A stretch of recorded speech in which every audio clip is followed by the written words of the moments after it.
It's been 4 years. It's World Cup season again, and this time it's in the middle of the football calendar season. And Baz and myself have predicted the World Cup, the dark horses, the overachievers, the eventual winners. And the big question is football coming home? Is football coming back to these shores? And if the answer's yes, in whose hands? This is Talk of the Trinity.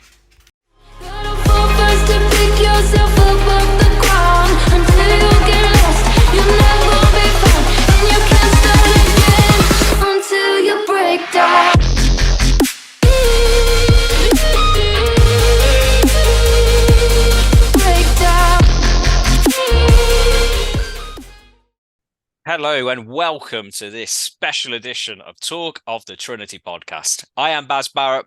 With me is Burglar Bill. Oh, actually, no, it's not. It's Mr. Trinity himself, Will Forrest, getting into the spirit of Christmas. He's been watching Home Alone, even the third one, which wasn't really that good, but he's there. And there's a fourth one. You know, he's there, ready, waiting for all that Christmas joy. And speaking of spreading all that joy, a perfect link to our Twitter page at Talk Trinity, whereby we are keeping you up to date with all of the Villa news, rumours, pictures of the players not going to the World Cup, putting their feet up. They're not putting their feet up there. In the training ground every day, continuing the Unai Emery tactical transformation that is taking place. You can listen to our previous episodes. You can get yourself warmed up for the World Cup by listening to our previous episodes involving our Villa fans from abroad. We've got Cayman Island villains, we've got Qatar villains, we've got Irish villains. You know, you've got more villains than you can shake a veritable stick at. And listen out or watch out or both during the course of the tournament, because even though Villa aren't playing, we're going to be still bringing you the Villa viewpoint, because we are going to be interviewing a number of Villa fans from far and wide across the globe. So some of them may even support teams England are playing, others won't. Listen out, find out, you know, in terms of where we are going to be going on our travels, because we're not physically going anywhere. So we're going to be going somewhere on the wonderful technology of the internet that we are able to access. And I am rapidly sounding a lot older than I am referring to things as going to places on the internet. But you can go on the internet to our YouTube channel, Talk of the Trinity, to check out our past episodes, or you can go to our audio providers, Amazon, Apple, Spotify, Google, FanHub, to listen to our previous episodes and subscribe. Get yourself in the prime seat to be notified of when those brilliant new episodes are coming up. But before we get on to the main theme of this episode, some listeners may be wrestling fans. Mr. Trinity himself does love a bit of wrestling. So I am going to have to step into character just for a moment before we get on to the main topic of this podcast, because I got some bad news for you. Usually we review all Villa games, to the highs, the lows. And you may have noticed, avid listeners, viewers, may have noticed we haven't done a review of the Brighton game, which, as you probably know by now, Villa won 2-1. And you might be there thinking, my week hasn't really been quite complete without knowing what those lads on Talk of the Trinity thought, because you may have watched Match of the Day 2, the analysis after the game, and thought, that sounded quite similar to what Talk of the Trinity talked about the previous week in relation to defensive shape. So these guys are obviously ahead of the curve. But I got some bad news for you. We are recording this literally on the eve of the World Cup tournament. So we haven't got time. We have not got the time to talk about Brighton, but don't worry. We will no doubt be touching upon our Brighton thoughts when we do our Liverpool preview episode next month. So you got to keep those embers burning. We will be getting there, but if you want a spoiler alert, Unai Emery knows what he's doing tactically. We played really well. Danny Ings, he's all right, isn't he? So, you've had a little bit of a taste of what is to come. But you've had also a little taste of what we're going to be talking about in this episode, which is the World Cup. You may, it's a surprise, unsurprisingly, you may have not realised there's a World Cup going on in terms of there's been very little fanfare about the actual football that's due to take place. I think partly because of the time in the season that it's taking place. So, I mean, the Brighton game I just mentioned wasn't even a week ago. And then we're going to be having a World Cup kind of a week later, which means you've missed out on the usual World Cup build-up, which you have in the summer after this top flight season's over. You get maybe a couple of friendlies, you kind of have all the squad announcements one after the other. You have the speculation who's going to win the World Cup. England inevitably get to the top of the English bookies favourites list, just because, not based on previous performance. But we're straight into it in the middle of the season. It's kind of been supplanted into the schedule, really reflected by the fact I was mentioning it to Will off air. The World Cup final is on a Sunday.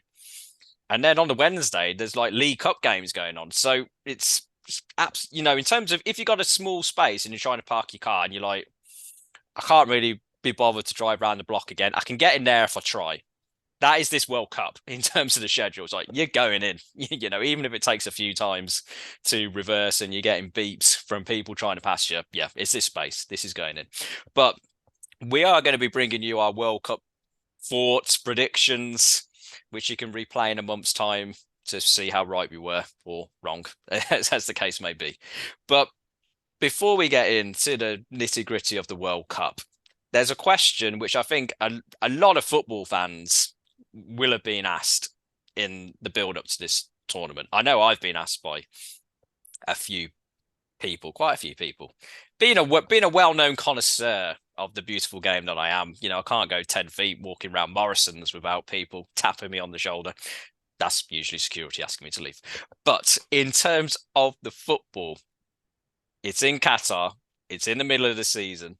There's question marks over a lot of going on with the tournament, shall we say.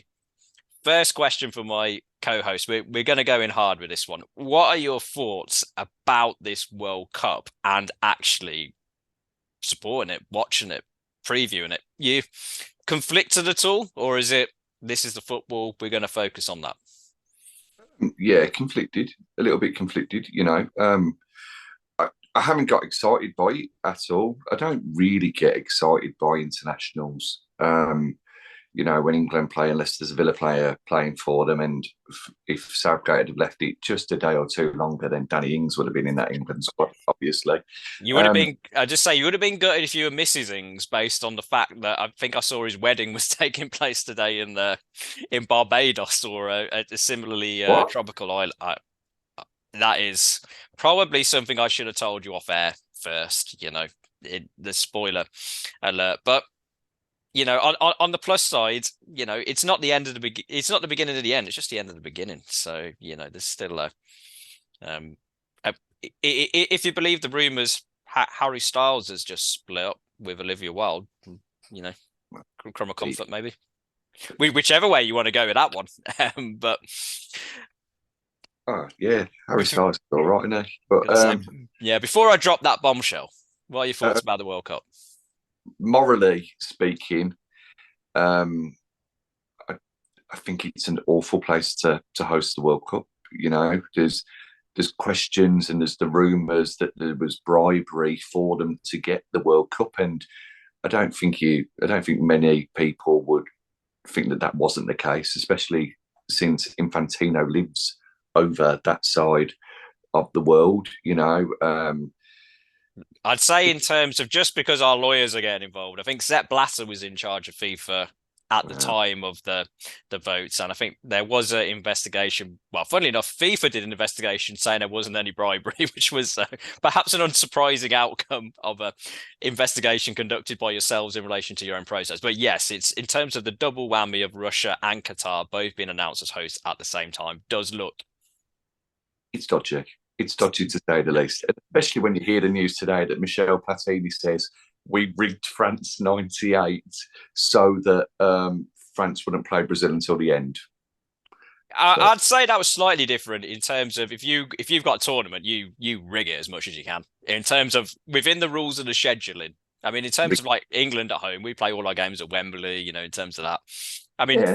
France took it a bit further than what you may anticipate. Not surprisingly, Rigging is rigging and cheating is cheating. Yeah. well, or if you ain't cheating, you ain't trying, as Michel Platini did not say. I think that the main thing about this World Cup is the fact of the beliefs and the human right elements to it in a place like Qatar, isn't it? That irks people more than anything else. Yes, it's not ideal to have a World Cup in the middle of the year, but when you're thinking about player safety and players not playing in the hottest of heats, even though it's still bloody hot over there at the moment, yep. If you can fit it into the football calendar at that time, reasonable adjustments, fair enough. It's the same as, if it's a hot day and you want an ice cream and you've only got one, you're not going to wait till 6 o'clock. You'd have it at 12 if you need to when the heat's it's hottest. I can understand the World Cup being at this time of the year. No problem with it. It makes it different. It's intriguing. It gives it a different context. It gives us something different to think about. It maybe gives more teams more chances of success as well, especially with what you've mentioned, that there were no pre-season no pre-World Cup friendlies for teams, really. There may have been one or two for a couple of teams. Yeah, some did. Yeah, but England didn't. They've all had matches recently. All the England players have played recently, except Harry Maguire, who's been on the bench for Man United. And they've had that match fitness, and it's sort of like a week later, as you say, we got to start this tournament. The biggest thing for me, and surprisingly, it's not the beer, because as you know, I'm not a drinker. I think it's snidey that they turned round just a couple of days before and said, by the way, you can't drink in this area, this area, this area, this area, this area. That's a bit of a divvy move, You look at the human rights elements with the amount of people who have died trying to build the stadiums and the safety there. You see the big holes that are outside the stadiums. That's worrying because someone's going to fall down it, The main thing for me, as you all know, and I'm sure I've mentioned on previous podcasts, is the LGBTQ plus aspect of everything. I've got family members who are part of that community, and it makes it difficult to watch a World Cup that's being held in a place where you can get stoned to death for being you, really, because as well as we're inclusive on this show. It doesn't matter who you are, what you believe in, who you love, whether it's same sex, opposite sex, whether you love a kettle. It doesn't matter. At the end of the day, you're you, and being you is brilliant. That's the thing that makes me a little bit more. Don't I watch it? But I will be. And I'll be watching it as somebody who 100% believes in the human rights of all people, especially those in the LGBTQ community. I can watch it proudly knowing that I support gay, lesbian, trans, queer people, and knowing that, these people, these states, these countries, whilst they have their beliefs and they don't want that in their country, I'm watching it thinking, haha, fuck you, because I support it. So that's my take on that. I will watch it, but I'll watch it with pride, no pun intended. Nope. I mean, I think in terms of, I think most people, well, say most people, I think I haven't interviewed most people, but I would say, and myself included in this, should the World Cup be in Qatar? No. I think in terms of, I think it's got a lot quieter now after what I would just euphemistically call the other stuff has come out. But one of the things that got lobbed against people who said the World Cup shouldn't be in Qatar was oh, you're from a place whereby you get all the stuff anyway. Who are you to say that other countries who haven't had the World Cup or football exposure before, they shouldn't get a taste of it? You should try and spread the game far and wide. That should be the primary aim. So, if you have to have it in a car park in Antarctica, that's spreading the game, have it everywhere. I think in terms of that is an aim, and I think in terms of I'll get how that links into why I will also be watching the World Cup. But hopefully, what this will demonstrate is if you've got I'll focus more on the practicalities because I agree with everything you said in relation to the human rights aspects of it. I can't say it any better myself. But in terms of the practicalities, you've got a country with no football history, no stadiums, and in a desert, and you're like, okay, you go and build 10 stadiums in however short period of time you got. You have the World Cup 4 weeks later. That seems like a good idea. Well, it doesn't, and I think in terms of what I think, if you wanted to say, have the World Cup in the Middle East, which I'm not saying you can't have it in the Middle East, but the World Cup in 2026, and I think maybe it was a reaction to this, it's in America, Canada, Mexico. You got 3 countries, you got it spread out, I mean, over quite a bit of distance, but the Euros, there's talk of joint bids between Spain, Portugal. You've had previous Euros, I think Belgium, Holland, they hosted it together. I think in terms of if you're looking to spread football to places where the World Cup hasn't been before, you say, okay, Qatar, if you got a stadium, have a couple of games, yep, fine, you can be involved. But there's other places in that vicinity as well. You're like, okay, some games are here, some games are there, some games are there, and you have like a 4 or 5 country World Cup, so you can spread it out. I think the fact that putting it all in a very, very small place with no stadiums and no real history of football or organizing tournaments, that, just from the practical side of things was pretty stupid. And hopefully, just for that alone, it won't be. And yeah, you mentioned in terms of the buildings aren't ready yet, and kind of even day before, there's not the best organization. You hope in terms of there's other tournaments whereby there's been issues in the build up and then it's logistically worked itself out. You got to hope it doesn't look like it will, but you got to hope history will repeat itself in that regard. But even if I say you shouldn't take out the human rights is a primary reason. In terms of sports washing, kind of Russia World Cup 2018. Other countries have had the World Cup before, but shouldn't have. You're having that debate in terms of should politics be kept out of football? Should politics and sport be combined? Regimes use sport to legitimize themselves, and you have the choice of do you remove yourself from that or do you acknowledge it and confront it and question it when that's happening? And I do think we should be doing the latter in terms of people have said England should boycott the World Cup. England boycotting this World Cup would make, unfortunately, I get called negative Baz a lot by you on this podcast, but England boycotting this World Cup would make no difference, really. Yeah. I mean, we would feel better about ourselves because we took a stand. Would it stop the World Cup happening in Qatar?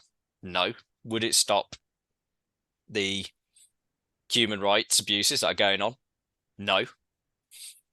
I think in terms of what we should be doing, and I hope, in talks of for example, small gesture you might say off the top of your head, but kind of the captain's armband, we're going to be wearing the One Love one, and we basically said sod it to the fines, we're going to do it. That's small in the grand scheme of things, but every single interview that the players are doing, the coaches, the managers are doing, we should be mentioning these issues. We should be holding these opinions, these practices, these organizations to account. And that is the stage of the World Cup. And that is what we should be doing. And I would be 100% behind anybody in an England capacity who basically would it scored a goal after a game. It's like, oh, how do you feel about that goal? It's like, yeah, great goal, but what about this? I mean, you can't do it after every interview, I wouldn't have thought, but we should I think we're better off using it as opportunity to confront some issues.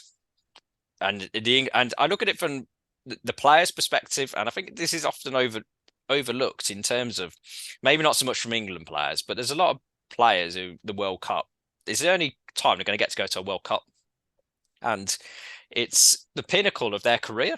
And it's like in terms of you saying, "Oh, sorry, now we're not going. Sorry, it's all cancelled. It's all off." You're a player and you've built for that your entire career, and it's like it's not happening. I mean, you could say, is it more?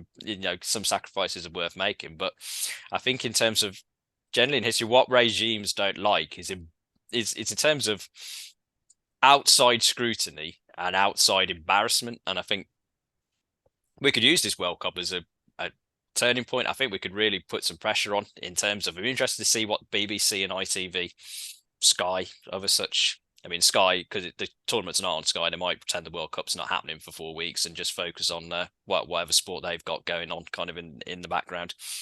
But there's a lot, there's going to be eyes on people because a lot of, BBC is meant to be kind of, they're the national broadcaster. So, you kind of expect them to go. If England are there, you can't really expect them to boycott. There's people who've come in for criticism for working for Qatari TV. Like, I think Gary Neville's taken a lot of stick. And I think in terms of Neville has made his opinion clear before in terms of when the Newcastle takeover was completed by Saudi Arabia. He'd say, then there's a Monday Night Football. I remember watching him and Carragher. Carragher saying, they shouldn't really, paraphrasing, they shouldn't be allowed to take over because of their human rights record. Neville was, you got to let them in, in terms of the conversation.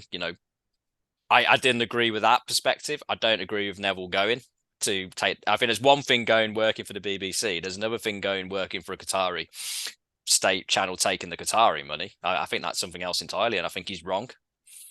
But generally, and he said, "Oh, I'm going to go and question." We'll see if he comes out and actually does hold people to account. Fair enough. And if he turns around and says, "I'm donating the money," kind of to human rights charities, and fair enough. Again, he's had the whatever the opposite of a heel turn. Going back to wrestling, he's a face turn, and that's fine. But I think in terms of where I ultimately come down to why I'll be watching this World Cup, because FIFA. And got to say UEFA, they're not involved in this, but kind of organisations have used this for their own gain in terms of the money they make from the World Cup. I mean, you mentioned kind of Budweiser, the amount of money that they've paid to be a sponsor, and then, and unless you're in the box, in terms of you're not going to see any of that. You can't buy any beers or anything like that. I mean, we are not one for censorship, so. We are standing in solidarity here on Talk of the Trinity podcast, not with Budweiser because Budweiser's terrible, but in terms of we're here. I mean, the pre-action, delights of this. I mean, I actually want to swig, so I'll put that down for the moment. But that was nice. Yeah, but I think in terms of ultimately where I come with this is even though FIFA are currently running they're running the organizational side of the game. They're making money from this World Cup. I think the idea for Qatar was to be legitimized as a nation. I don't think that's going to work based on the amount of fallout that's coming. But I think in terms of ultimately, you could have FIFA running a World Cup. You could have, the government running, whoever kind of is officially running the World Cup. The World Cup, but this is maybe me being slightly naive, nobilistic, whichever way you want to look at it. The World Cup's ours. Football is ours. Football is the world's game. So you've got people in charge of it who you could say shouldn't be in charge of it and making money that they shouldn't do. But ultimately, football is a game for the world, and a lot of people in the world. I mean, the Americans have some other crazy sports that they enjoy. So football's not top of over there. But generally, most places in the world, football is the number one game, number one sport. It brings communities together. It brings peoples together. Sometimes subverted, perhaps in the wrong way, but it gives people generally, kind of the traditional, got that one thing to look forward to during the week. I mean, you Sport Villa, you're not looking forward to 10 minutes of the game. You're usually pretty pissed off about what's going on. But in terms of people build their life, well, maybe not their lives around it, but part of their identity, I think, in terms of, especially if you support a club like we both do, where you can trace back through the generations in terms of your fandom for that club, it does become it is part of your identity. It's not you can say it's not the be all and end all.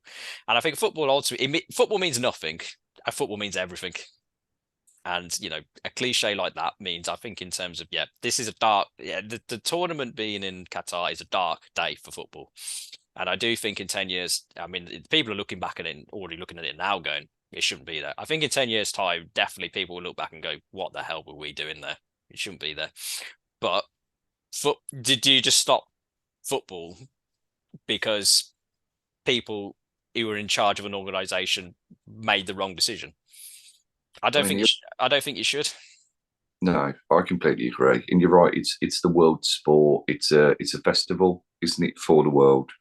And we can do a lot, and a lot of people who are there in Qatar can do a lot to promote the human rights of others, as you've mentioned. Hopefully, Qatar get finished bottom of their group with no points, and whatnot.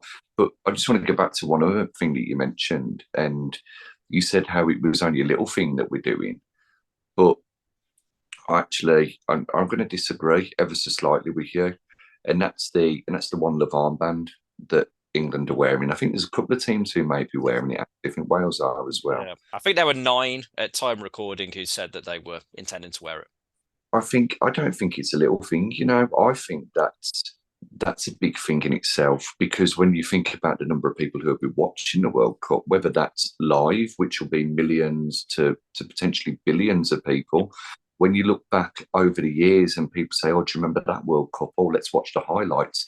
They'll see Harry Kane banging in a goal with that armband on. They'll see the clips of Gareth Bale wearing that armband and other teams. So the views on YouTube alone, for Yep. BBC, for independent people who have recorded things just, off the street or have recorded in the stadiums, it's going to get a lot of exposure.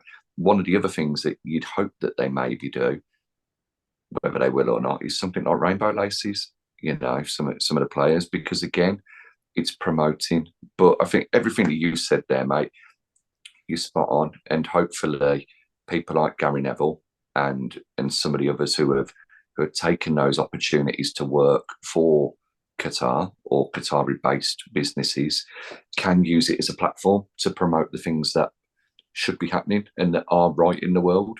And hopefully the players can as well. I think, where you said that after every interview, if an England player couldn't say, well, yeah, it was a nice goal. However, I support same sex marriage.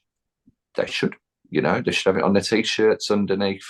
Well, they probably won't have t-shirts or base layers on underneath the main shirts, will they? But they could. It's pretty They hot. could. Yeah, they could do something, and hopefully they do. But I agree with everything you've said.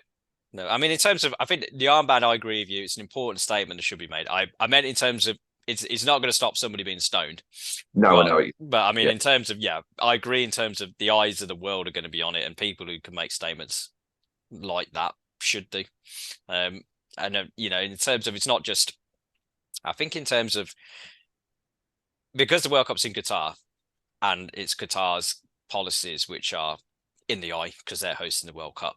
I think you can look at it, kind of those issues. It's just Qatar's problem. Let's just have a go at Qatar. There's a lot of other cultures in the world who think the same thing in terms of the way the hierarchy in Qatar does. So I think it's not just Qatar we've got to be looking at and going, yeah, you're wrong, Qatar. You're kind of on your own here. There's a lot of other places that message needs to get out as well, and we can use that just as the as I said, we shouldn't. The World Cup shouldn't be there, but I think we shouldn't just focus on Qatar being bad. Everywhere else good, because there's a lot. Qatar's kind of in the firing line, but other places, we need to be putting the scrutiny and the focus on there as well. And speaking of putting the scrutiny and the focus on everything, that brings us nicely. Now we've justified we can watch the World Cup and we can therefore talk about it. Our World Cup preview, in terms of a month's action, 32 teams going into the tournament, only one can win. Well, I assume only one can win. I mean, you can't quite predict the future. But in terms of the World Cup group stages starting tomorrow when we record. First game from Qatar against Ecuador. England in the group with Iran, Wales, and the USA. So, in terms of our bumper World Cup preview, we've got plenty of predictions to make. Where do you want to start? I think it's only right that we save the best till last in regards to who's going to win the World Cup. Nope. We've got other predictions such as who are going to be the dark horses, who are going to be the runners up, who are going to be the third place. One of those could be your dark horses. We've got the underachievers. Is an underachiever someone who gets knocked out very early on in the group stages, or is it someone who, gets knocked out in the latter stages? We've got our golden boot, we've got our golden glove, and we've got our player of the tournament and where we think England will come. I'm sure there's a lot of you screaming, "We'll win it" at the telly. I mean, I'm positive will, but I think we start off with the groups and we say which two teams we think are going to go through from every group. Now, we're not going to predict the scores. God, if we did that, it would take a while. Yep. But we can say which two teams and why we think each those two teams. There's been some big developments, obviously, in the last week with a lot of players getting injured, which is another reason that this World Cup has come under scrutiny. However, in my opinion, with that, yes, okay, normally there would be a month, but some of these players could get injuries that will keep them out for a month to 6 weeks at the end of. It's happened before.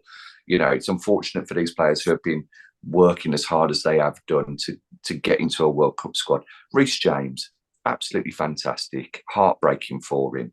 Yep. Hopefully, at such a young age, he's got many more tournaments left in his locker.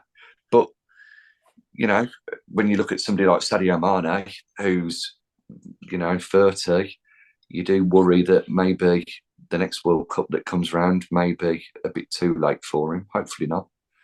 But these teams have got to qualify as well next time.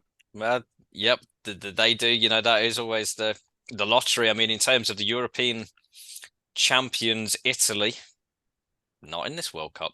So, Nope. you can never quite take it for granted. I mean, usually for England, once in a generation, things tend to go wrong for a European or World Cup tournament. So you'd probably say we're due one. But that is in the future. We are here in the right now. We'll go Group A. Mention Mane, Senegal in Group A, along with the Netherlands, Ecuador, and Qatar.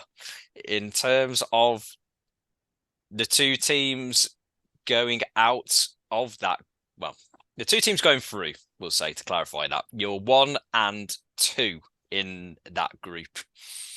Who have you got? My number 1 is the Netherlands. I think that the Netherlands win that group. I don't think they lose in that group. They may end up on the same number of points, though, as Senegal. I think Senegal, even though they haven't got Mane, they've got Choupo-Moting, the Bayern Munich striker, who's ripping it up for them this day, doing really well. He has got to be a money laundering tool for the top teams in the world, hasn't he? Did he play for Stoke? And he was terrible. Well, not terrible, but you wouldn't have expected he'd be playing for Bayern Munich. Then he went to PSG, then Bayern. Yeah. That is quite a squad. A history of squads. Yeah, those two teams do it for me. Those two teams get through. What about yourself? I'd agree in terms of that. I was slightly more confident about Senegal before Mane's injury issues became a bit more prevalent, bit touch and go in terms of his involvement. I think he was named in the squad, but whether he plays at time recording is up in the air. Needs an operation, doesn't he? I think they've said. That's the end of that one then. But I think in terms of the big game in that group will be Senegal Ecuador. That game really, in terms, because I agree Holland are going to win the group. I don't think going to lose a game. I think they'll win all 3 games, to be honest. But Ecuador Senegal is on that last game of the group. At that third knockout game, playing at the same time as Holland, Qatar. That game is going to decide who goes through in second. Yep. I've got Senegal. But Mane, if he's injured and he's out of the World Cup, that's a massive blow. But I do think Qatar. Your hope was they come bottom of the group. They're going to come. I think their hope is they catch Ecuador cold in the first. Well, they won't catch them literally cold because it's really hot, unless they turn the aircon too much. But their best hope is to get a result in that first game, try and get some momentum, because I think they're playing Senegal second. Maybe a win and a draw might get them through in second. That's kind of their best hope, but I don't see it. But No. it wouldn't be the first thing I haven't seen that has happened. But so we got Holland, we got the Netherlands and Senegal going through 1 and 2. Moving on to the aforementioned Group B: England, Wales, USA, and Iran. The group of narrative, as I have seen it called. Every single game in that group has political undertones, apart from maybe Wales, USA, perhaps. Or maybe Wales, Iran. I'm not sure in terms of whether Wales get lumped in with England in terms of that Iran relationship. But I'd say in terms of that, the last game in that group is England-Wales. I do think England will have qualified before that last game. And I think in terms of, I say for me, I've got England winning the group and Wales second. Because I think in terms of, I think Wales can get a win. But I do see a small possibility in terms of, because I think Wales will beat Iran, draw to America, and draw to England. I think they'll go through 5 points. But I can see a scenario in which if Wales beat America and beat Iran, so they've got 6 points. If England have less than 6 points, so if they've got a draw or a win, so they got 4, a draw for England would put them second. Or England, if they've qualified already with 2 wins, play the reserves, which is what we did in the last World Cup to try and get ourselves a more favourable, in comments, draw in the run through to the final. Whether we go into that level of shenanigans again, I don't know. Time will tell. But yeah, leaving the conspiracy theories aside, England, Wales, 1-2 for me. Yeah, I agree. Completely the same. USA, I think the thing that goes against them really is the fact that 22 of their 23 players have not played in the World Cup before. Yep. And they qualified for World Cups recently. We played them not that long ago. I remember that, bloody awful. Lost 2-1, didn't we? And I think the thing with England is that they have to win the group. England have to win the group to get that more favourable second half of the draw. And I think we'll have too much for Iran. I think Southgate really needs to go quite bold against them and have a number of attackers on the pitch and have that firepower. Now, we haven't played many formations where we've got 2 up top, really. I know that last year, the Euros, people were saying Kane and Sterling were up front with each other. But if you're going to do that, it can't be those 2. It needs to be Kane and Callum Wilson, Kane and Rashford, Kane and whoever the other bloke is that they've taken with them as well, and go for it that way. But I see England going through. I see Wales coming second, and Wales, it will all be the Gareth Bale effect. It'll be the Gareth Bale. I mean, he could be 75 and he'd still come drag Wales through a couple of games. But talked about England. You mentioned their game against Iran. It's the first group game for England. Talking about needing to go attacking. Get your view. Do you think Southgate will? What formation do you think we're going to play? I think he'll go 4-2-3-1, and that's as attacking as he'll get. Personally, I think it'll be Pickford who's in goal. He's never let him down, so why wouldn't he? So why wouldn't he choose him? Ramsdale's been better this year, but Pickford will be in goal. I think we'll see Kieran Trippier at right back. Luke Shaw at left back, Maguire and Stones at centre back. Trippier gets in ahead of Walker because of Walker's injury, and they probably want to save him until later in the group. I'd imagine that it will be Bellingham and Rice as the two centre midfielders, so that Rice can sit that bit deeper and Bellingham can get forward but also drop in. He's a number 22 for a reason, because he can play the 8, 4 and 10 roles as well as each other. He can play all those roles really well. And that's a genuine thing. That's why he wears number 22.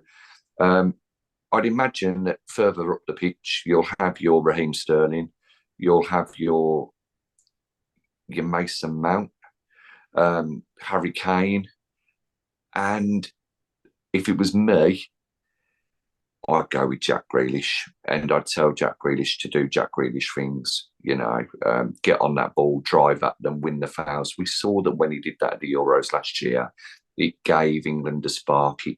Jack Grealish lifted a nation last year with his displays and with people wanting him to come on. He was the player that everybody clamoured after. If we can play him, great. Mason Mount's always done well for England under Southgate, so he deserves to play. I'd put Foden in ahead of Sterling, though, but I think Sterling starts. Yeah, I think Sterling will start. I think that potentially, because I think we mentioned it in terms of we predicted our World Cups. Well, we didn't predict the World Cup squads. Well, we did. I'll start again. We predicted the World Cup squads back in March. Yep. And then before Southgate announced the actual squad for the tournament, we put out who we would take. That wasn't us predicting who we thought Southgate would take, because in terms of, we had a conversation in which I didn't include Maguire, Sterling or Henderson in my squad, in terms of I wouldn't have taken them, but I said those players are all going to be on the plane, and they are. So I think in terms of Maguire is going to start, Southgate is going to, go on that particular hill for Maguire. But I do think he will potentially be pragmatic in terms of, however much you can say about Maguire hasn't let Southgate down, which quite well in terms of the big games. No, in terms of it, I don't think he looked too clever. In terms of the nations games that we played earlier on in the season, I do think there is a prospect that we are going to play 3 at the back in order to have. I can see a situation where it's Maguire, Stones, and Dyer playing. Dyer given the license might be a bit much to go forward a bit, but then drop back in that 3 and play 2 wing backs. I think, again, I agree. Trippier and Shaw in your back 4, they'll start. In terms of if we're playing a back 5, they'll start. Then trying to get that, it would be a midfield 3, really. I think Rice starts. I agree. Bellingham should start.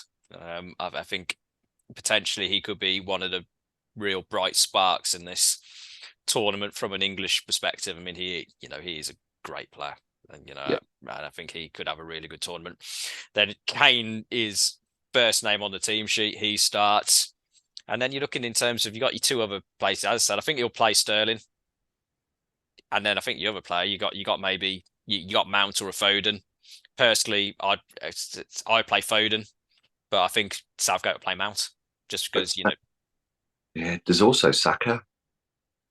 Yeah, I mean, in terms of, I think Saka quite literally could be a useful change of pace kind of option.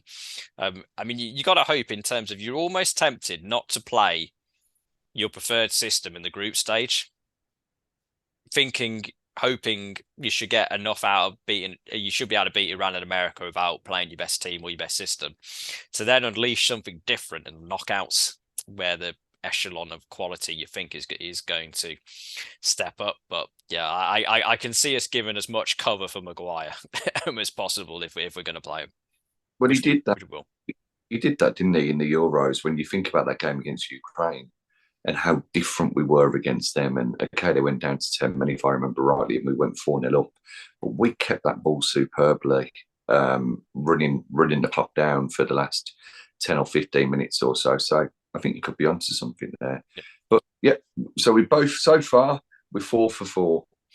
Yeah, and in terms of, actually, I'll hold on to this to the group stage. In the end, we've gone through all our group. I do have a theory about this World Cup that I'll come on to. In addition to my other theories that I've just explained, but Group C, Argentina, Saudi Arabia, Poland, and Mexico. this is where we could differ. Okay. So Saudi Arabia, we write them off. Yep. I mean, they've got the advantage of the heat and everything, but no, not Saudi Arabia. Argentina win the group. Yep. Argentina are on a fantastic run of form. Is it 35 games unbeaten, beating Italy's record before? I think they're 2 off Italy's record. How are they? Well, 35 games unbeaten. Emi Martinez has played a big part in that with the clean sheets. And since his coming goal, Lionel Messi has spoken favourably about Emi. And of course, Lionel Messi's a tidy player. They've got Dybala, Angel Correa has now been called up to the squad because of injury. They've got the likes of Di Maria, De Paul, Lo Celso, Martinez, Romero. They've got fantastic players. And they didn't even take one of their best in Buendia. No. For me, though, I think that the heat plays an advantage in the game between Mexico and Poland. And I think Mexico would just sneak past Matty Cash's Poland.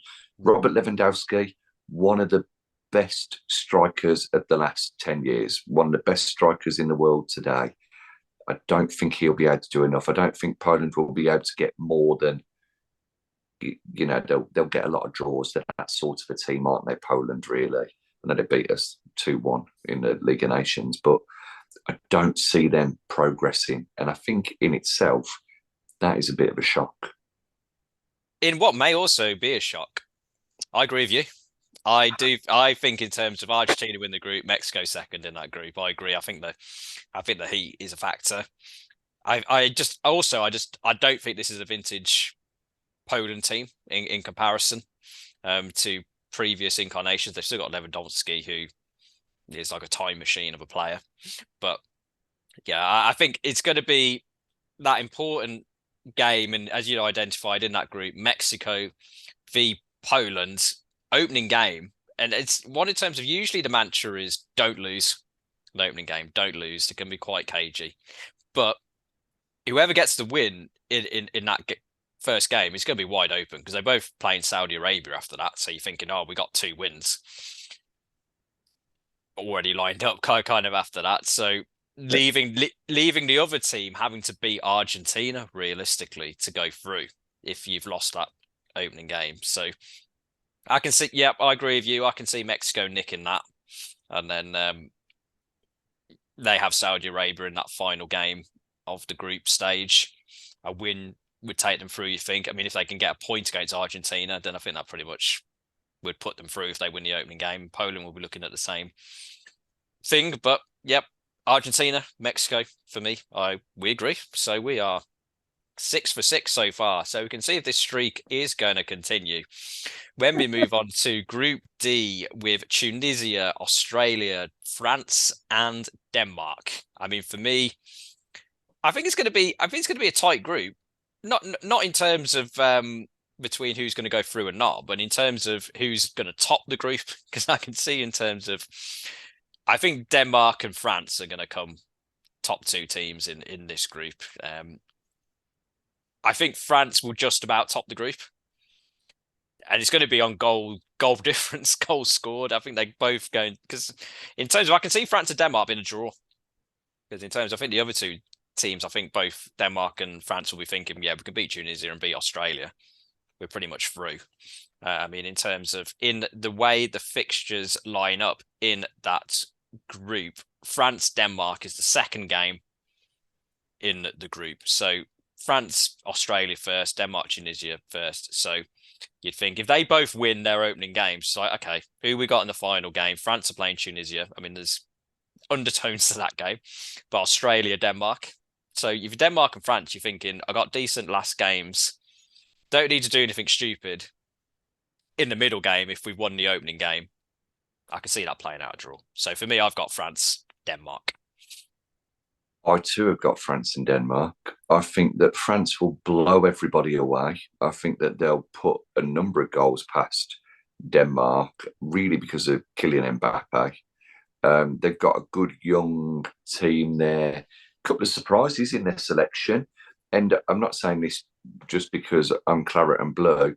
Luca did not go in was a bit of a surprise, but Yep. both Hernandezes play and have played left back for their respective teams this year in AC Milan and Bayern Munich, so not too much of a surprise. Um, I think they'll have too much. They've got people like Ousmane Dembele, who's had a good season so far for Barcelona after sorting out his contract. Kylian Mbappe speaks for himself. Tuchemane going to Real Madrid for big money as well is a massive signing. The one for me that's their potential weak link is Hugo Lloris, but I've been saying that for a couple of years now that Lloris is on his way down. I think the biggest game in this is actually Denmark Australia. I think Denmark will get through. I think the Christian Eriksen effect will help them there. It's a shame for Denmark that Damsgaard hasn't played as much for Brentford, but they've got the likes of Martin Brathwaite, who's recently joined Espanyol, playing there regularly as well, from what I can remember. In Australia, they haven't been in these tournaments too often over the last however many years, and the only big tournaments that they're really getting into is the World Cup. Denmark have got that experience. They did very well in the Euros last year, as we mentioned earlier. So I think that they'll have the big game mentality to get through in Group D in second place difference. No, I mean, I'd say in terms of the squad depth, as in if you're going for the full 26 players, I think France have got the strongest depth in the squad. I'm not saying they got the. I'm not going to say they haven't got. I'm not saying they got the best starting 11. I know you could make an argument for that, but I think in terms of overall, in terms of substitutions in particular, are going to play a big part. Rotation. I think they've got the best next cab off the rank in terms of that. If somebody goes down, somebody else can step in. I think in terms of like other countries have a very good starting 11, but if they get some injuries to some key players, they're going to be in a whole heap of trouble. Yeah. And I think France can overcome that. So keeping these good times rolling, in terms of that half of the draw, well, we are perfectly in sync. So moving on to the second half of the draw, Group E, Spain, Costa Rica, Japan, and Germany. In terms of two European heavyweights in that group, do they both go through for you, or is somebody having a shock to nestle in to those qualification places? Spain and Germany are through. I think that Spain win the group. I would argue that Spain have got the best manager in the tournament in Luis Enrique. He's done it before with Barcelona. He did well for Spain in the Euros before they got knocked out last year, and he's had time with them. I look at their forward line, and I'm a little bit sceptical. There's no Gerard Moreno for them. They've got the likes of Ferran Torres, who hasn't played much for Barca recently this season. They've got Dani Olmo. They've got Asensio as well. So we'll see what happens there. But Spain have won tournaments with a 4-6 non before, haven't they? Yeah.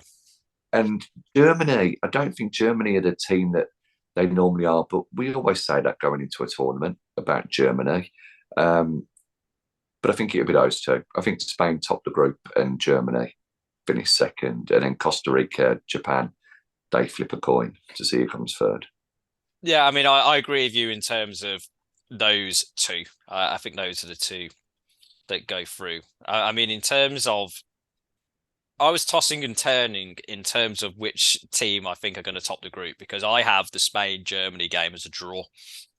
So it's going to, and I think Spain and Germany they'll both beat Japan and Costa Rica. So I think it's going to go down to goal difference in terms of, or goals scored, if you've got the same goal difference, in terms of which team is going to score the most goals. And I think it's a tight one. I think in terms of, I think you could say both teams, they've had best, I mean, Germany won the World, both teams have won the World Cup in the last 12 years. So it sounds churlish to say they've had better teams in the past when those teams have been world champions before, because, well, they are better because they won the tournament and these ones haven't.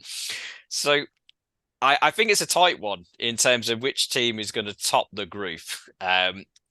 Before we went on air, I did have Germany topping the group, and I think in terms of I'm gonna stick with that just because of the way the games fall. I think Germany having Costa Rica last, if they need to get a goal to kind of top in the group, I'm going to go with Germany, but that can have a massive impact because they then whoever comes first and second goes on opposite sides of the draw. So that is a real butterfly effect situation.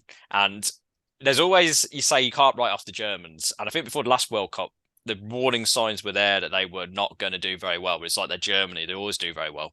And then they didn't get out of the group. I don't think it's going to be that bad.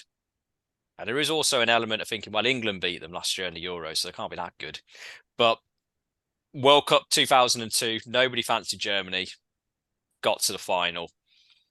Yeah, Germany top of the group. So that is our first diversion, but that is a real 50-50 call, I think, in terms of them and Spain. So I would not be surprised at all if Spain do top that group. And we need to have a little bit of difference just because we're going to go on to the knockout stage. So it is going to completely affect the draw. So Group F, Belgium, Canada, Morocco, and Croatia. I mean, for me, in terms of, I think Belgium topped the group and Croatia come second in the group. I think Canada, in terms of, we didn't say it about America, but we mentioned earlier the 2026 World Cup is the USA, Canada, and Mexico as hosts. America have got a very young team. You mentioned they don't have most of the players don't have World Cup experience. Canada don't have World Cup experience because this is the first time they've qualified for a significant number of years. I do think if USA and Canada both, they're in the 20, I'm assuming that as hosts they get to qualify. I don't know because you've got 3 hosts, they all get in. That will be something. Frantically checking in my ear because I think the number of teams qualifying for the tournament increases. I do think in 2026, if they are both in the tournament, which I think they are, America and Canada, I think they can be dark horses in 2026. Not necessarily to win the tournament, but I think they can get on a run, depending on their draw. But I think Alphonso Davies for Canada is the big name. They'll be there for the experience. I think they'll get a win. But yeah, I've got Belgium topping the group and Croatia second. How about you? Yeah, same. I think Canada, with Alphonso Davies also being an injury doubt, doesn't help them at all. I can see him playing a bit further up the pitch as well, maybe left wing rather than left back. I think that Canada finished bottom and Morocco come third.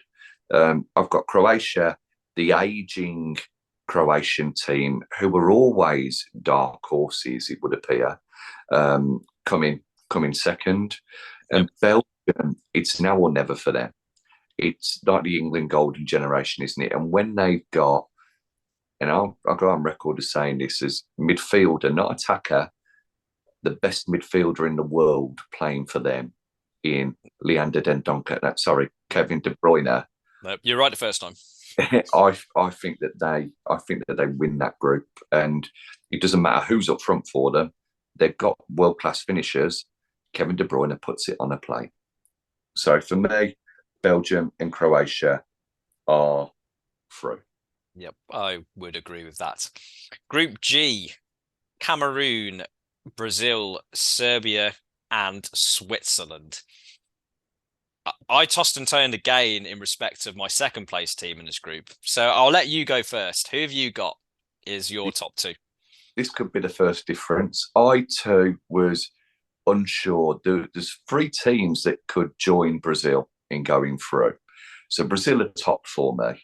Yep, the same. Other 3, I was there thinking, what have they got? Serbia have got Mitrovic, fantastic season in the Premier League so far, scores goals. They're a tough tackling team. You've got Switzerland, who notoriously hard to break down. Didn't they get knocked out of a recent tournament without letting in a goal? Yep. Apart from losing on penalties. Yep. As World Cup. Yeah, so they've got that about them. However, the weather, I think, could be a big factor again. And Cameroon have always been a team that I thought, they're quite decent. They could get to the round of 16. And I think that most times that they're in the World Cup, I think that about quite a few of the African teams, as mentioned with Senegal earlier. So I think that Cameroon are going to get into the last 16. They're going to finish runners up behind Brazil. Okay. Yep. I mean, we have got a difference there. I tossed and turned. I got Brazil top of the group, as I said. I tossed and turned between Switzerland and Serbia. Yeah. The first time I did it, I had Serbia coming second, but then I sat down and thought about it, and it's basically I have an irrational dislike for Switzerland in terms of their team. Country I haven't been to, so I can't comment. But their national team, really, you've alluded to it there. Boring and nothing. I mean, they're a very small country in the grand scheme of things, so you can't expect them to be world beaters. I mean, Belgium are doing all right. They're quite small as well, but they offer generally nothing.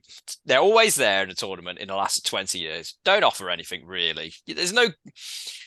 I'll set a teaser for you. You mentioned in terms of that World Cup, they didn't concede a goal. They lost in penalty shootout. Can you remember any goal, moment of skill, great game involving Switzerland in a World Cup? Yeah. Oh, I don't know if it's the World Cup, but there was definitely one tournament where they beat Spain 1-0 in the group stages. That might have been the World Cup that Spain won, I think, potentially, if I remembered it correctly, or Yeah. perhaps incorrectly, this case may be.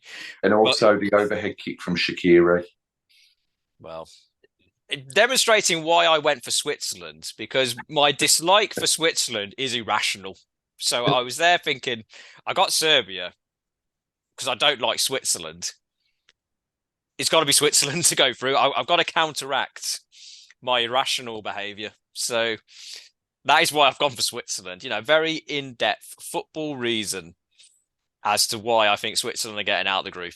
But I will rescue quickly into the final group. Portugal, Uruguay, Ghana, and the Korea Republic.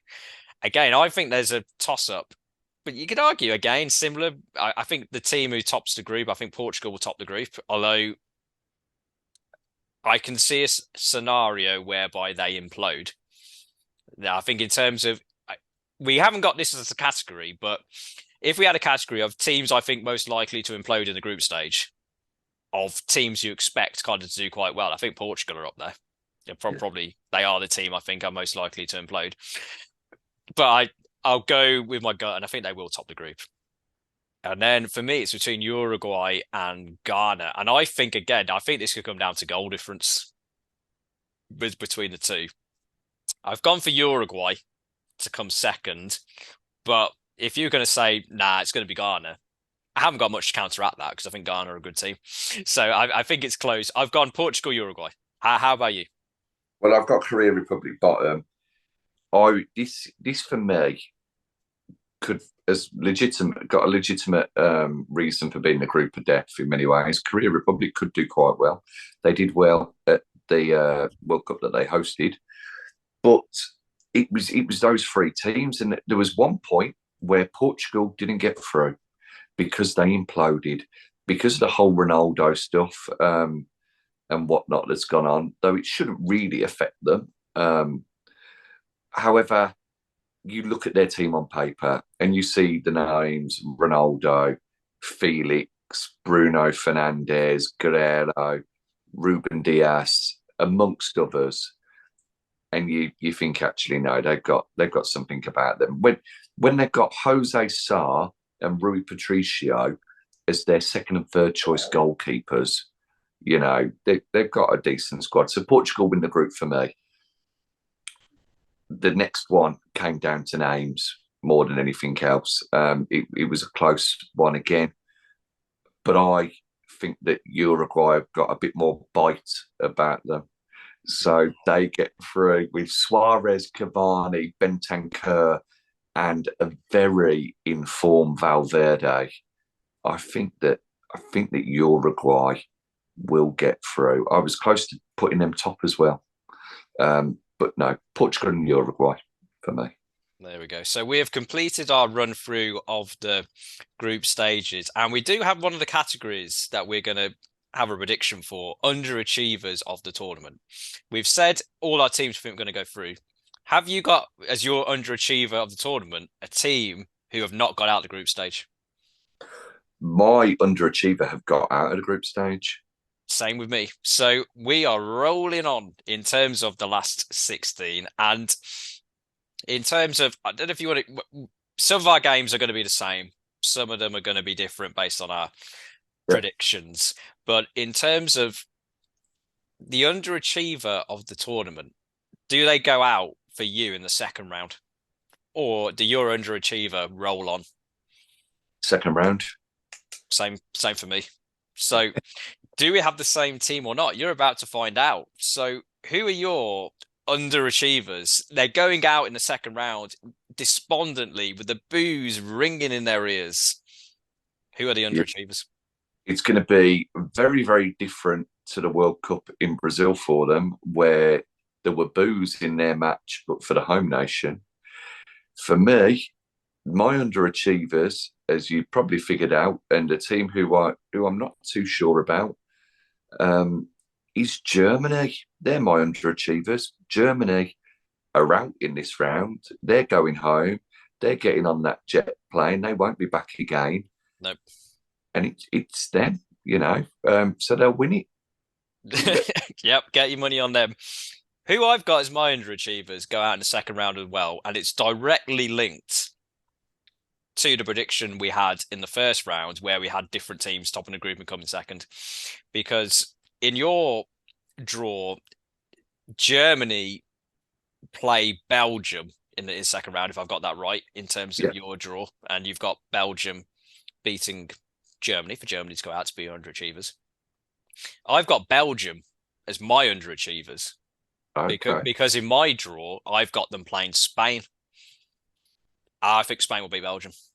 But in terms of, I'll go potentially a step further to, this will look stupid if this happens. Your Belgium, Germany, you've got Germany achievers because they lose. I think if I'm going to go Belgium, Germany, I think Belgium lose. I'm going to go for Belgium going out in the second round. I think, the Belgium golden generation, the time has passed. They've still got some very good players, but they had their opportunity, they had their chance. I mean, they got to a World Cup semi-final in 2018, so it's not as though they were like a disgrace and terrible. But I think in terms of the players who are part of that, who were in 2018, who are here now, are inevitably older because that's how time works. But you've got, Vertonghen, who's older. You got, I think Alderweireld. Yep, he's older. Kind of got Dries Martins, who has always been 35, kind of in my mind, but he is kind of getting near that time. So, and they got De Bruyne, who I agree with you, fantastic player. Arguably, you could say he's top three in the world, arguably, in terms of that quality. I don't think he can do it on his own. And I think in terms of Lukaku, there's doubts about fitness, whether he's going to be fully firing. I got Belgium. I think they're going out in the second round. So I've got them as my underachievers. I think that's a massive call, mate. I really do. I think one of us is going to end up with egg on our face. So I think it'll be you. If I'm honest, probably based on past experience so far this season. Well, we've said that then. So you think that Spain will beat Belgium in that match? Yeah, yep. I think Belgium will beat Germany. So we know that who the teams are in those matches that we think will go through. Playing them in the next round, for me, I've got Uruguay because I've got Uruguay to beat Cameroon in that last match of the round of 16. In terms of, in my one, I've got Uruguay playing Brazil in the second round because I've got Uruguay coming second in their group and Brazil winning their group. So who have you got? Oh, shit, yeah, I should have that as well, actually. I must have put Uruguay to win their group over Portugal. Yeah, I'll put Uruguay to win the group over Portugal. So there's the egg for my face. At least you got yours out of the way before the tournament.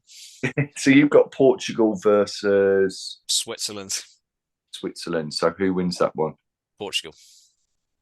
Yeah, I thought it might be. Yeah, so I've got I got an Iberian quarterfinals, Portugal against Spain. But in other second round games, I think we've both got the same in terms of Netherlands Wales. And I think Netherlands will win. Big Verge leads them to victory. Yep. Yep. And then in terms of we may have a different I think we've got the same in terms of Argentina Denmark.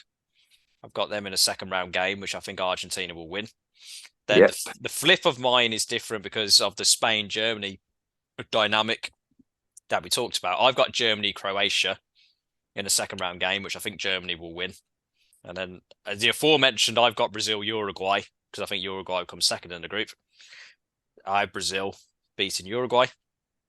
Then I have England Senegal, which I think England will win. France Mexico, which I think France will win. I mentioned Belgium Spain. I think Spain will win, and then Portugal Switzerland. Portugal win. I've got Holland to beat Wales. I think they beat them quite comfortably. I've got Argentina to beat Denmark, and I think they beat them quite comfortably as well. Spain will have too much for Croatia. Again, the Luis Enrique effect. I've got Brazil to beat Portugal.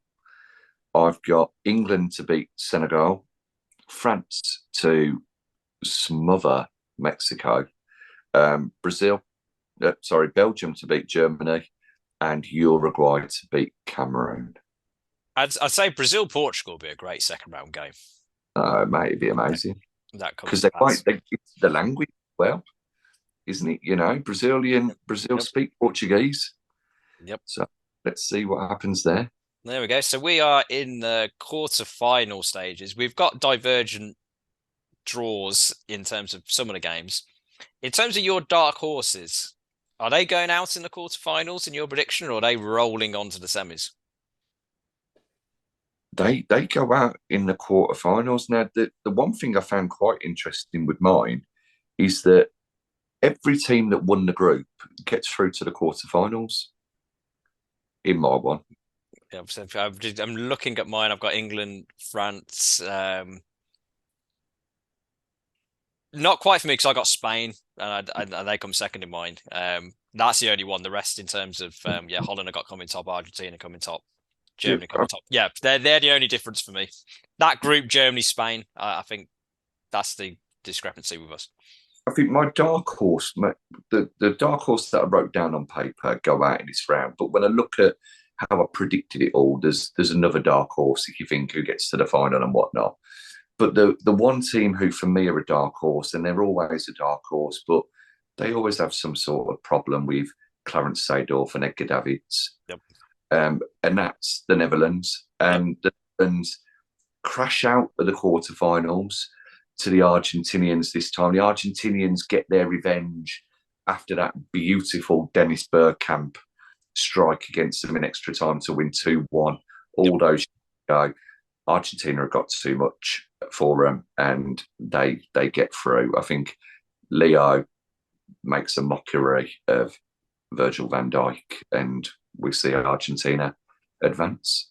Yep, that's pretty much exactly the same I've got down here in terms of I had Holland as Netherlands as my dark horse, but I think Argentina will beat them. But I can see a situation arising in which, because the amount of pressure that's going to be in Argentina, the narrative of you've got to win the World Cup for Messi, you've got to get it for him so he can, because otherwise he's a terrible bum who never did anything in football at all. And the only way to legitimize him as a great player is for 10 other players to carry him over the line to win a World Cup. That is going to only increase as this tournament goes on. And Netherlands, in terms of Euro, they're in the Euro 2020 or 2021, which way we look at it. They were looking good until they just absolutely collapsed in a game and got knocked out.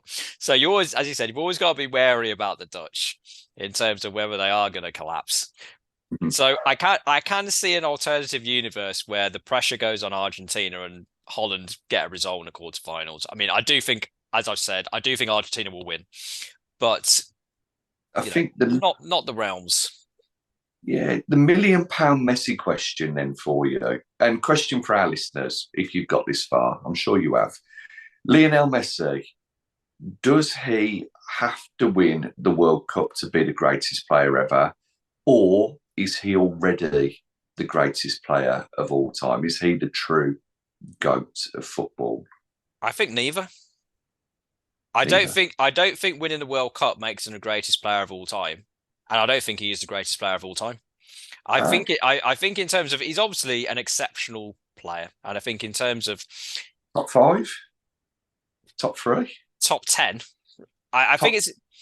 it's incredibly difficult in terms of because the way football has evolved, kind of to compare a Messi to a Bobby Moore or, a Beckenbauer or a Maradona, it's incredibly difficult because, in terms of, fitness and the way football's played, stylistically, it's kind of changed. But I think in terms of, I don't agree with the people who say if Messi doesn't win a World Cup, that means his legacy is not as good as everybody else, he's terrible. I don't agree with that. I don't think he needs to win a World Cup to take his place in the Football Hall of Fame.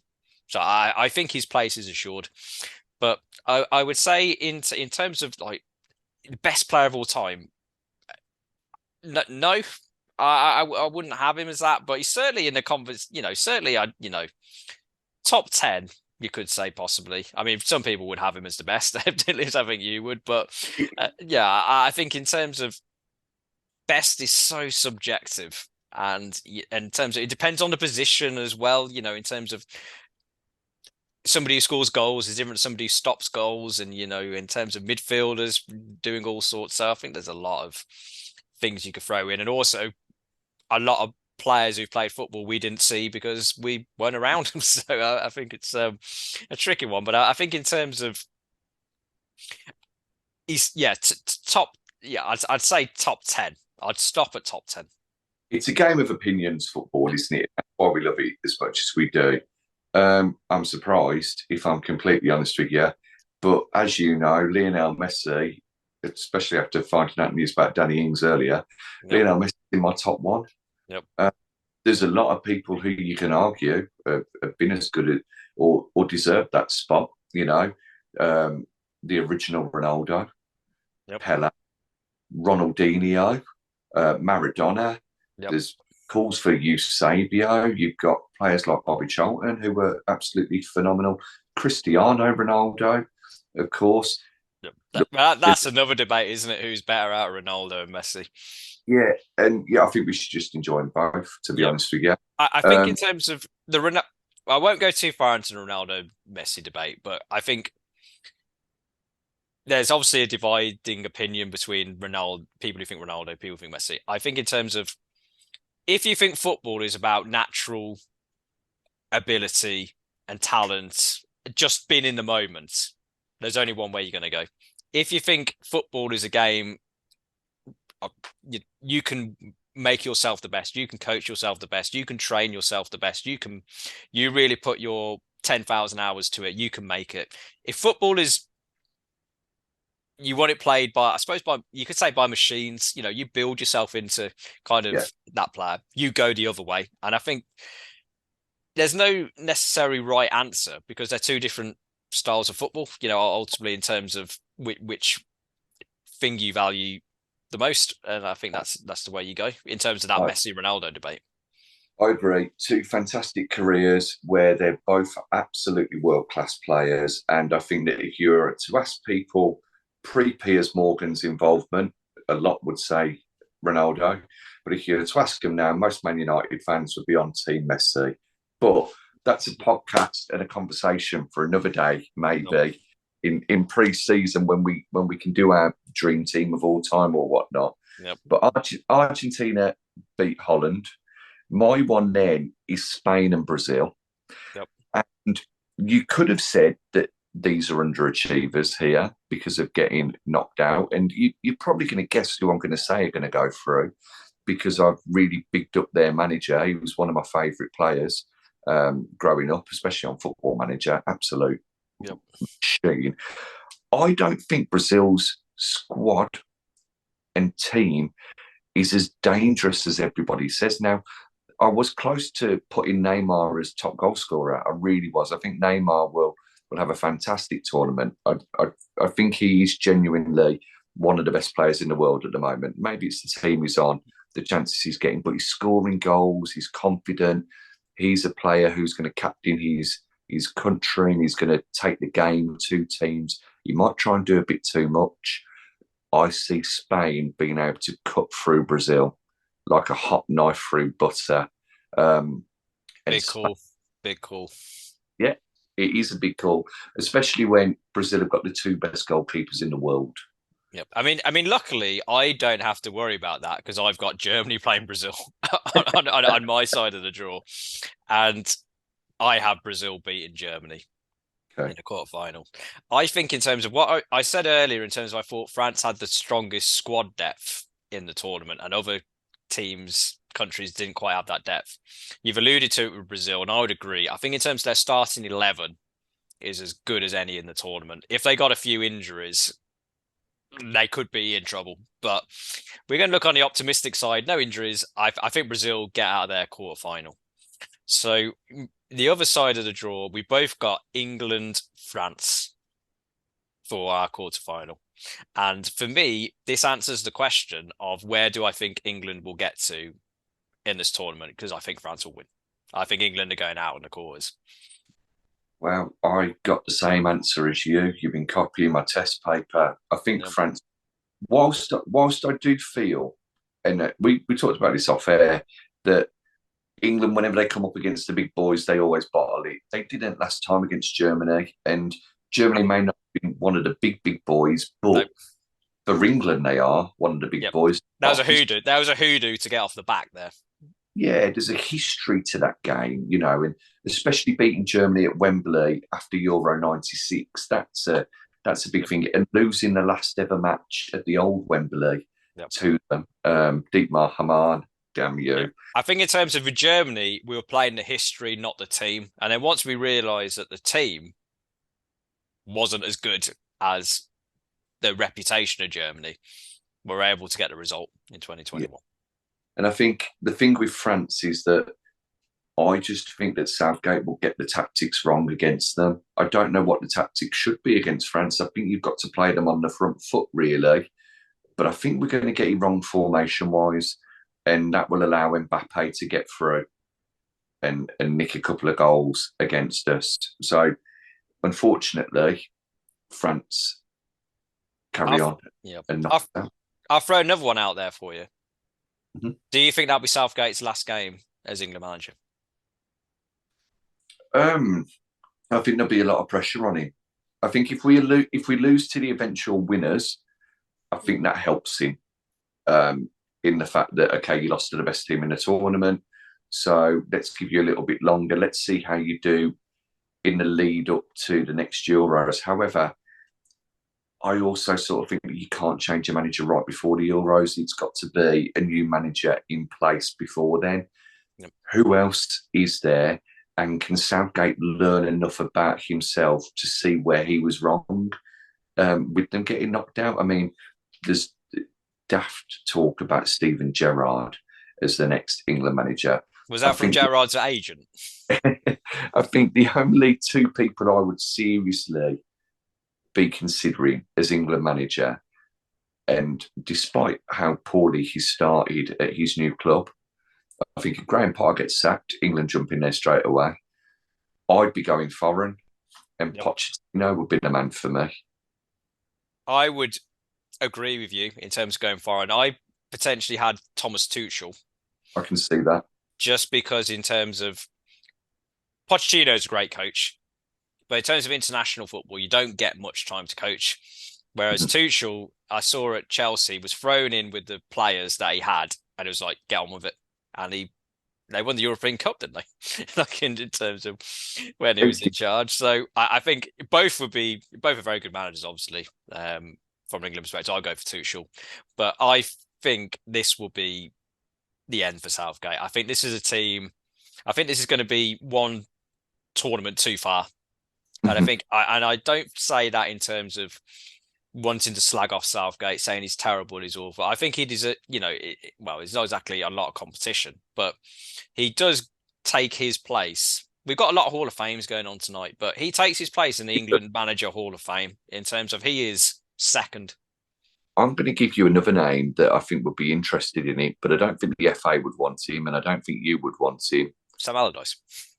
Jose Mourinho. No, absolutely not. I could see him having it. I could see him taking it. Oh, Really, he'd want it. He would take it if he was offered it, but I could see him. we should be absolutely nowhere near. I mean, in terms of I was talking about thinking we were going to play like three at the back. If we were playing like 10 at the back, like in terms of if Mourinho's in charge. Do a Greece. We could do a Greece. Billy would be happy. Oh man, there'd be so much grease. You have to get, those like yellow like slip hazard signs. Those would have to be all over the field because the amount of grease that would be bringing. But yeah, I think that is the end of the line for England. I think France will march on.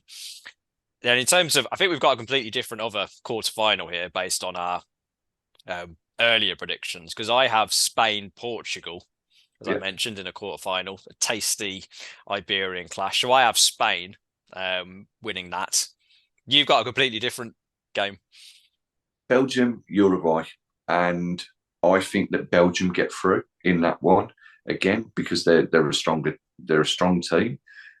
So I see Belgium getting through and getting to the semi-finals. So Uruguay have done quite well, really. I know they did well at the previous World Cup when Luis Suarez made that magnificent goal line save. Yep. I'm going to carry on my anti-Belgium league because in that scenario, I think Uruguay beat Belgium. Right, guys. You might as well just have Belgium versus Switzerland. Give them a call. Yeah, exactly. Which one of you wants to play to be my ultimate hated team? Yeah, no, for me, Belgium get through. So I've got Argentina, Spain, whereas I realise what your match is. Yep. Tasty as. And then I've got France, Belgium. Okay. Yep. Yeah. I mean, I'm going to go for we'll go with my tasty main. Argentina, Brazil. I've got in the semi-finals. What a game that would be in a World Cup semi-final situation. What a game anywhere in the World Cup that would be. That's a showpiece. That's a showstopper. That's the headline of WrestleMania. That is. I'm going to say they might even open the bars for that game. But I think in terms of Brazil, Argentina in my world, I've got Brazil winning that game for me. Oh mate, if I'm going to predict your one, and I think it's going to be a repeat of the Copa America final. Yep. Stayed, watch that, fell asleep, missed the goal. Nope. I can say that. Argentina, I would have, and in my one, Argentina, Spain, I think that's the downfall of Luis Enrique's tournament because I think that he will be undone by the player he knows best and holds in the highest regard. Again, it's going to be the Lionel. I think Lionel Messi is going to step up. I get what we were talking about earlier of, there's an over-reliance on him and whatnot. And yeah, there has been on Ronaldo at previous tournaments as well. And whilst Messi hasn't always done it, he did for the last Copa America where they had to win matches and he went and scored a hat-trick. He was the only goal scorer for Argentina apart from an own goal, if I remember rightly, in the qualifiers for that Copa America. And then it was his words of wisdom that you can see on the Messi documentary, which is really good, that got them through the groups. He's someone who is beloved, maybe not so much in Argentina, but he is by a lot of fans. So I see Argentina winning and Argentina carrying on through to the final and Spain going to that third place playoff. In your scenario of an Argentina-Spain semi-final, I would agree with you. I think Argentina would win in that scenario. So you will have deduced that we have a alternative second semi-final in terms of our previous predictions. I have a tasty European clash for the second semi-final, France versus Spain. So we both had Spain in the semi-finals, just on different sides of the draw. I've got France beating Spain. So similar to you, Spain going out at the semi-final stage. I think France will have too much for them. You have, from recollection, France v Belgium in a repeat of the 2018 World Cup semi-final. Do Belgium get revenge?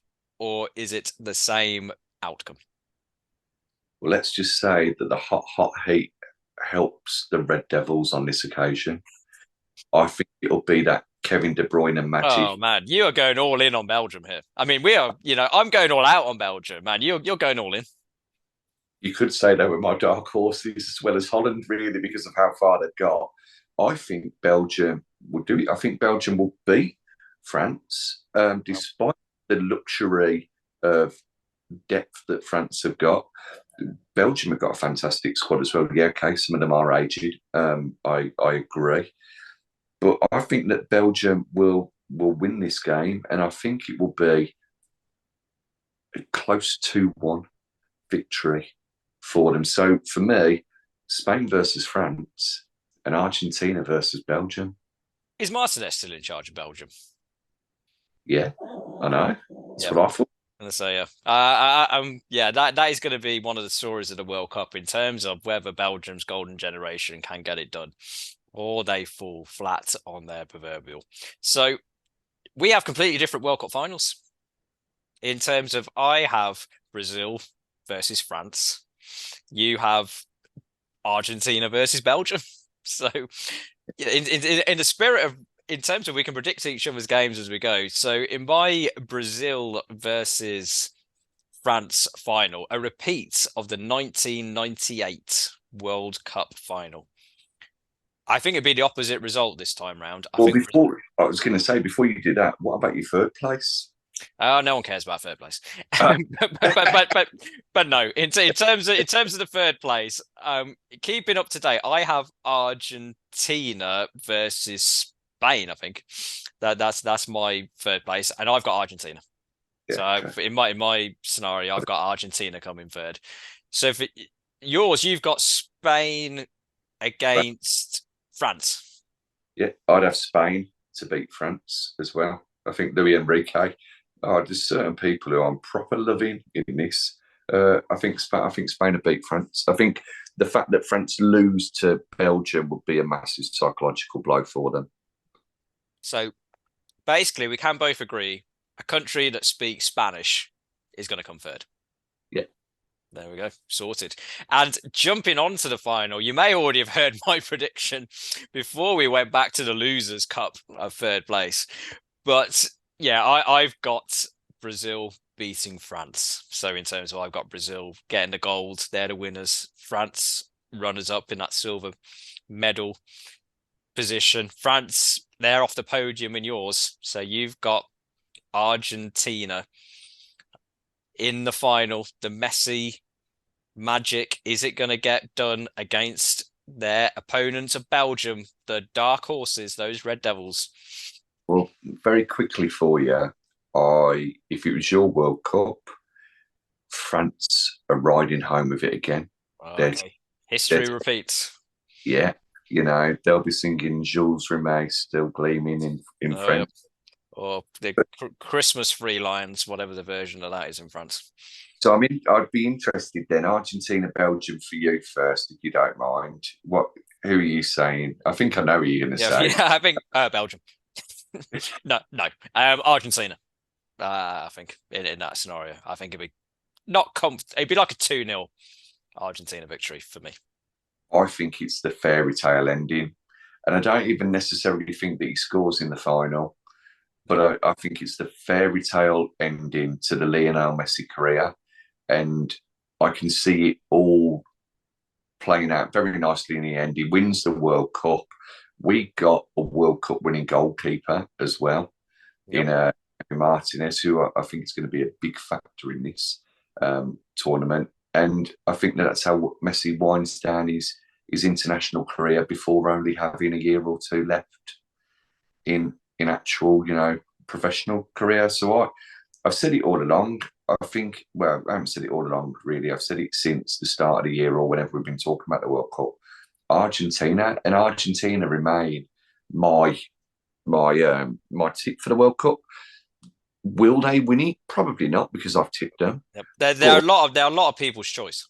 Yeah, and I think they've got a lot of they've got a lot of factors on their side. They've got the heat, they've got the players at their disposal. They've got the fact that after a poor season last year by his own standards, Lionel Messi is going into this World Cup in form, and he's going into this World Cup differently to a Ronaldo in the fact that Lionel Messi is very much evolved into a team player. And you see that week in, week out with PSG, the amount of assists he's getting. He's, as I said, for me, he's the greatest player of all time. And I think he steps up and he shows that. And it's very much a Messi tournament. Yep. So we both have a South American team going home with the trophy.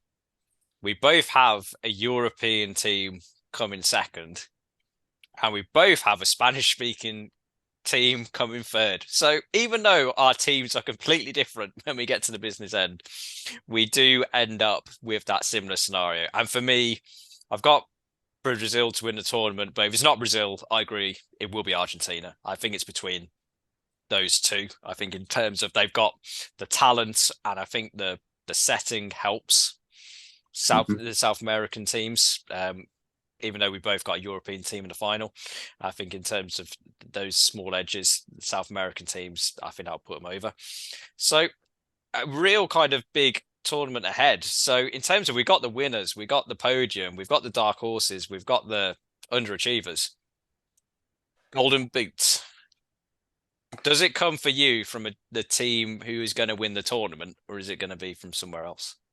No, doesn't even come from the runners-up. Doesn't even come from the third place. For me, and we've both got England's come out in the quarterfinals as well. Yep. For me, it's Kylian Mbappe. Okay.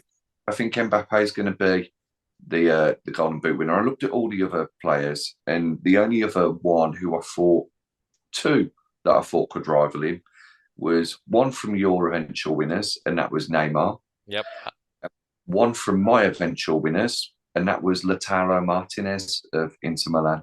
Yep. I mean, I've got Neymar up there. I do have a French striker as my Golden Boot winner. I did toy with Mbappe, but I've gone for Benzema. Yeah, if he plays, yeah, definitely. I mean, if he doesn't play, then I think my prediction's in a huge amount of trouble. But then I'll say I do think it's somebody from France. The thing is, Mbappe has recently said he likes playing more out on the left, doesn't he? That Henry style. So I think we'll see him out there with Benzema playing the false nine Real Madrid role, and then Dembele on the right hand side. So I think Benzema could get some goals in the group. Yeah, stage, which will help, and I've got them going all the way to the final. Golden Glove, tricky one in terms of, obviously, the further you go on in the tournament, the more chance you got of conceding goals. So there is kind of that balance to be had. Who have you got winning those Golden Gloves?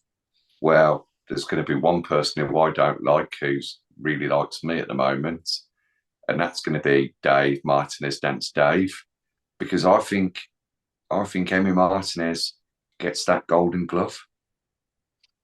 I've got, in another controversial take based on some of your comments earlier on in the podcast, I've got Hugo Lloris. Oh, bloody hell. Just because I think in terms of the run France have, I think it's slightly easier than some of the others. So I've got a bit tactical there. Well, I mean, if Argentina win it for me, they've got a few massive teams that they've got to beat along the way. Yeah, that's why I think it won't be them, in terms of, I think there'll be some goals potentially going against them. Player of the tournament, to conclude on the greatest, well, actually, I say greatest accolade of all. Would you rather be player of the tournament? Would you rather win Golden Boot? I'd rather be player of the tournament. Well, straight in there. Who's your player of the tournament? I think it can only be one player in this circumstance. Yeah, I think I know where you're going with this. And it will be Lionel Messi. It's the same as the Copa America. You know, Di Maria got the goal that won the final, but it was all about Messi. It was all about what he did as a player throughout that tournament. And I think the same plaudits will be afforded to him, rightly or wrongly, because I don't know that he'll do enough to necessarily win player of the tournament. I mean, in mine he does. I think he's amazing. But I think that all Argentina have to do is win the tournament for Lionel Messi to get player of the tournament. and that Lionel Messi's stock will rise a lot higher than any other Argentinian players if they were to win it. You know, all of the accolades will very much fall on his shoulders and anybody else who he says played a pivotal role. I do agree with that. In terms of if Argentina win, then there'll be a way of giving it to Messi. If he scored a goal in the group stage, you'd be like, oh my God, yep, that was what got them into the final. There was all that. So yeah, I think if Argentina win the tournament, I do think it goes to Messi. In terms of my thinking for my player of the tournament is similar because mine comes from who I predicted to win the tournament because I've got Neymar. And I think I think he's in a good run of, you mentioned Messi's in a good run of form, PSG. Neymar's in a good run of form going into the tournament. And and obviously because I predicted Brazil to win the tournament, I do think they will get the job done. And I think this is kind of Neymar, his tournament to really kind of. We talk about Messi, you've got him down as potentially greatest player of all time, and there's kind of been that debate. Neymar's been one of those players who feels probably a bit potentially disrespected by that. It's like, well, no one's talking about him in that conversation. I do think this is a tournament, if Brazil win it, where he will have stepped up to go, yeah, I'm on that level now, in terms of, look at me, I'm better than Messi because I won a World Cup. He might not say that. But yeah, I think in terms of, if Brazil win the tournament, it's not because he's played crap. I think, in terms of, they need him to be on top form to win the tournament, and so because I got him to win the tournament, I think he'll be on top form. So that's why I've got him as my player of the tournament. But I'd say in terms of the overall tournament, alluded to it earlier, I don't think, and this is shocks are things that you don't see coming because they're shocks. I don't see that this is going to be a massive shock tournament. And I think in terms of the teams who you think are going to be that cream of the crop rising to the top, I do think that is going to happen in this tournament. But, only time will tell. And we have, we've completed the World Cup now. I mean, we completed it in different ways. But, we have got all that World Cup insight. But the work does not stop there. We are keeping you up to date with the World Cup, various ramblings we might have, but also all things Villa on our Twitter page at Talk Trinity, which will give you the heads up of interviews that we are going to do during the tournament, as I mentioned at the start, with villains around the world, World Cup villains. Tenuous link, but it works, right? So look out for those episodes with special guest stars during the course of the tournament. We'll probably pop up with some random shenanigans from time to time, popping in, seeing how our predictions are doing or not doing, as the case may be, seeing how our Villa players in the World Cup are getting on, see if there's any news coming from Villa Park in terms of the players who have not gone to the World Cup, see how they're getting on. That is all going to be available for your viewing pleasure on the Twitter page at Talk Trinity. You can keep up to date. Look in the back catalogue of our previous episodes on our YouTube channel, Talk of the Trinity, or you can go to the audio library of our dulcet tones on our audio providers, Apple, Amazon, Google, Spotify. We're on FanHub. We're on some other places. But before I pass you over to my co-host for his final thoughts, thank you very much for listening. We know it's an awkward tournament, this one, and the Premier League will be back soon to wash away all of the pain, potentially, of this World Cup and our inevitable quarterfinal exit. But I hope you enjoy it. I hope this tournament is, looked back on as a moment that change started. Enjoy it wherever you are, whatever you're doing.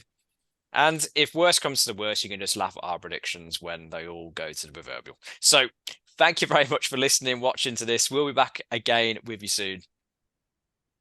Cheers for now. Cheers, Tar. Thank you very much. Much appreciated. All the likes, follows, retweets, everything that you do to help the page and the podcast continue to grow, especially when we bring you these extended versions. I promise you it was this dark when we started because the nights are drawing in. But the big question still relates to Aston Villa in all of this. Jules Rimet, the World Cup, the big custard sponge ball, whatever it is that you want to call it, is it coming home with England, or is it coming home in the hands of Aston Villa's number one? Join us. We'll find out together. Cheers, Tar. Thank you very much. He's Villa till he dies. I'm Villa till I die. Up the Villa.